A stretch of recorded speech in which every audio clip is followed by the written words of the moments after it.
Hi and welcome back to the Phonics Queen. For those of you who are new here, my name is Natasha and I'm a primary school teacher with a huge passion for phonics and how this relates to reading, writing and spelling. I started this page just 3 weeks ago and have been completely overwhelmed by the messages of support I've had. I've also had lots of messages with questions and queries about different phonics related things. So I thought if one person has that question, there will be others. So I'm going to go through some of those questions with you now. Do you have any activities to support children in hearing the initial and final phonemes in CVC words and being able to blend them? This question I'm asked an awful lot by both teachers and parents. I know it's frustrating when the children have had lots of input in phase 1 and still they haven't managed to master the oral blending skill. And as I've said in previous videos, I think it's really important that if the rest of the cohort are moving on to phase 2, looking at those phoneme and grapheme correspondences, we don't hold those children back who can't yet blend. We keep the blending practice going. We teach them all of those phoneme grapheme correspondences that the rest of the cohort are having, so that eventually when that blending skill does click, they're not left behind and they have all of those same phonemes that the other children have. So what do we do then? So first of all, practice is key, and keeping that practice as fun and light and non-pressured as possible. So with games, lots of practical activities, and absolutely not worksheet related where the children are sat at a desk and working. They just need lots of non-pressured practice.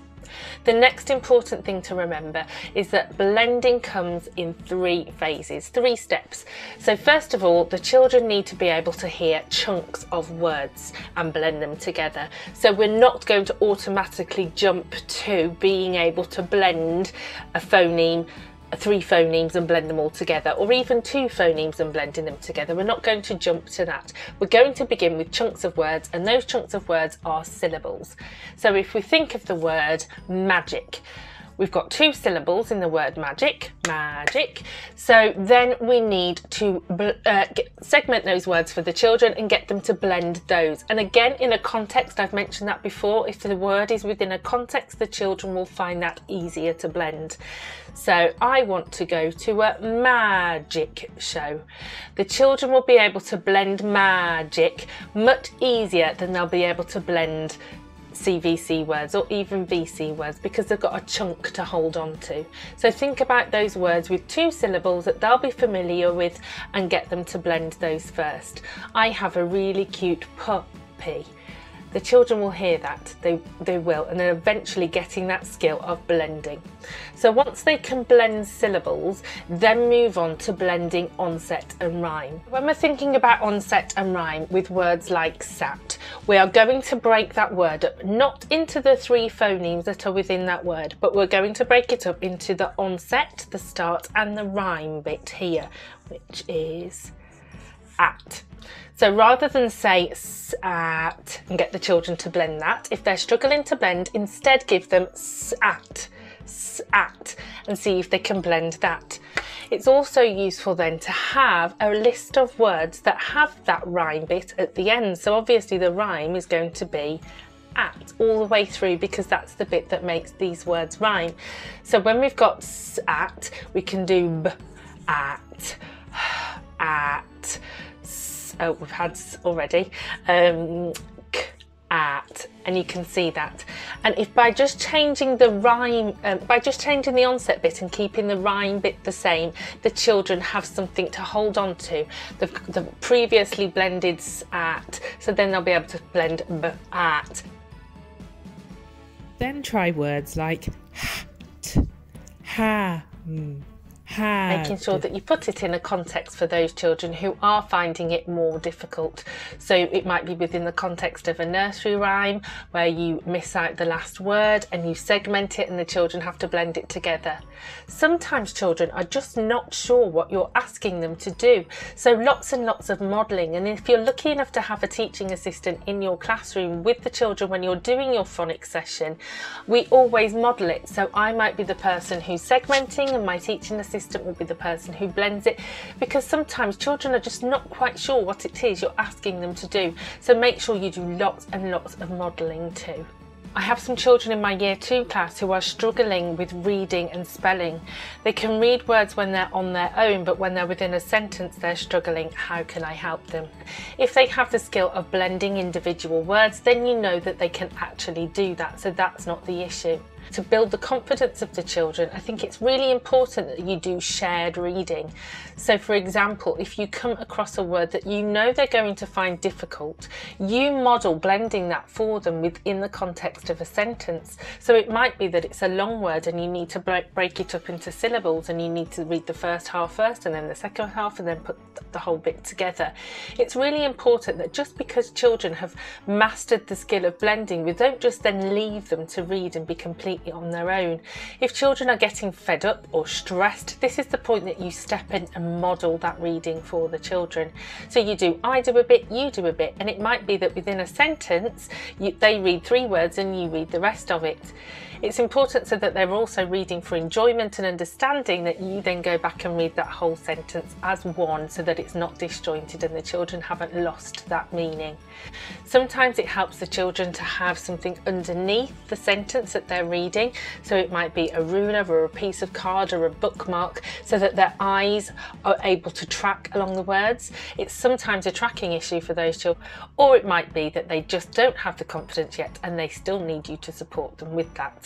So why are there 6 phases in the Letters and Sounds document and you only mention 5?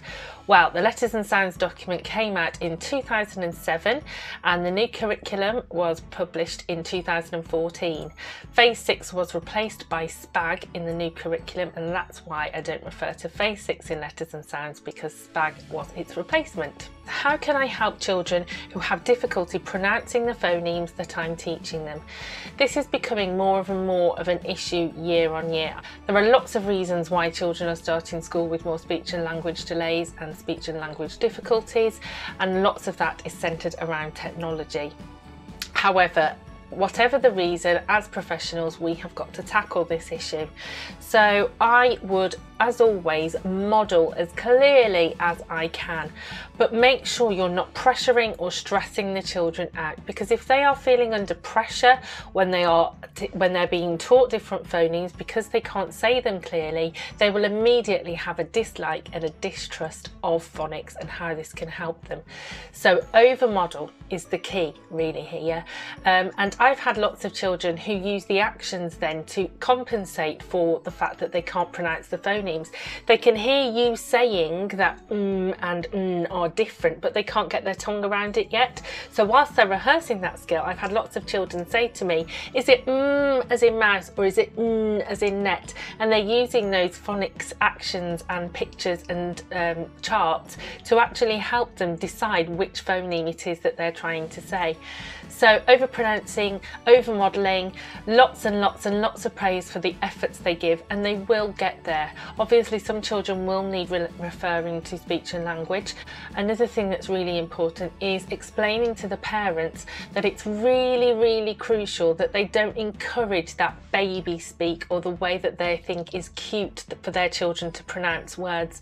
A really common one is children mispronouncing the word yellow and saying lello, and then when I've tackled this with parents and said, are you correcting them, are you telling them that the word is yellow, and they're actually confirming this mispronunciation by using the word lello themselves because it's cute and that's how they communicate with their children. So it's really important that we stress to parents that if your child is mispronouncing a word, whilst it's heartbreaking that one day they are going to grow out of this cute phase, we really need to be giving them the best start and modelling the correct pronunciation of words like yellow and banana, and not encouraging children to say lello, nana. Another question I've been asked lots of is, what is Phase 5B and Phase 5C? I don't understand them. I'm not sure how they're different to Phase 5A. Please help. To be perfectly honest, I couldn't answer that question in this really short video. So I'm going to be putting together a Phase 5A vid, a Phase 5B video and a Phase 5C video to teach you the differences between all of them, and hopefully that will help you there. So I haven't ignored that question. I've been asked several times, but it's not something I can answer quickly within this video. What do you do when a child doesn't apply their phonic knowledge to reading and spelling? Well, most crucially, you've got to model it for them, and you've got to keep taking them back to the reason why they need to apply their phonic knowledge. So that comes with lots of modelling, lots of rehearsal, but again in a non-pressured, non-threatening way. If the children are struggling to transfer their phonic skills, think about the way in which you are modelling this for the children.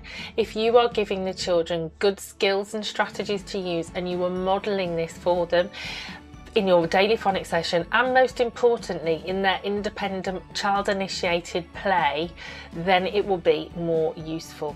By child initiated play, I don't mean you've set up an activity and encourage them to come over and play with it. I mean when they are engrossed in their play and they're playing with trains, or they're playing with Lego, or they're playing in the writing area, you go in and you think about what their next steps are in terms of their phonic knowledge and how they are transferring the knowledge they have to reading and writing, and you take that into their play in a non-pressured way. The question I've been asked is, will I do CPD for your school or setting? And I absolutely will. I would love the opportunity via Zoom, obviously, to interact with people and talk to you as a setting and help you understand where you can take your phonics teaching next. I'm also looking at providing some Zoom sessions where people can join me as an individual practitioner, and we can do some training on phonics and how this relates to writing. I really am hugely passionate about transferring our phonic knowledge to writing in a fun, non-pressured but successful way, and I'm currently in the middle of writing some training on that, and I'm very excited to share that with you soon. The next video I'll be releasing will be an example phonics lesson, so you can see all of the different elements I include in my classroom sessions, and I will also be producing a parent video so that if you would like to share that with your parents, of new reception parents coming into your school in September, or any parents within your setting, you will be more than welcome to do so. I hope you found this video useful, and as usual, please help me share my page.